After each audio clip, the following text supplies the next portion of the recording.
নিজেদের অবস্থান পাল্টে আসন্ন দুর্গাপূজা উপলক্ষে ভারতে ৩,০০০ টন ইলিশ মাছ রপ্তানির সিদ্ধান্ত নিয়েছে সরকার।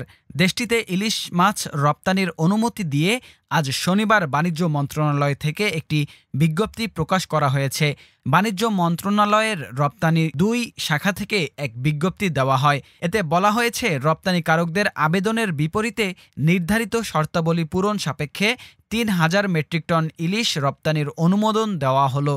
সংশ্লিষ্ট আবেদনকারীকে প্রয়োজনীয় কাগজপত্র সহ আগামী ২৪ সেপ্টেম্বর ২০২৪ তারিখ দুপুর ১২টার মধ্যে বাণিজ্য মন্ত্রণালয় বরাবর আবেদন করার জন্য নির্দেশক্রমে অনুরোধ করা হলো।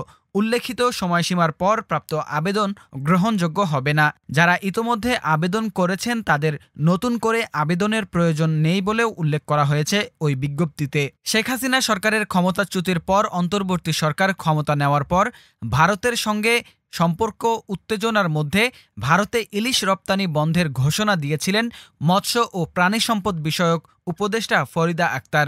তবে ১.৫ মাসের মাথায় সেই অবস্থান থেকে সরে এলো সরকার। মৎস্য উপদেষ্টা আরও বলেছিলেন, আগের সরকার দুর্গাপূজার সময় নিষেধাজ্ঞা তুলে নিত, তারা এটাকে উপহার বলতো।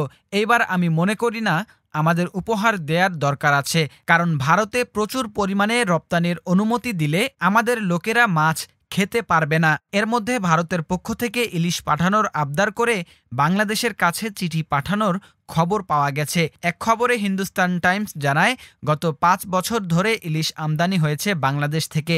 এবারও সেই রীতি মেনে ভারতে ইলিশ পাঠানোর জন্য বাংলাদেশ সরকারের উপদেষ্টা তৌহিদ হোসেনের কাছে আবেদন করেছে ফিশ ইম্পোর্টার অ্যাসোসিয়েশন।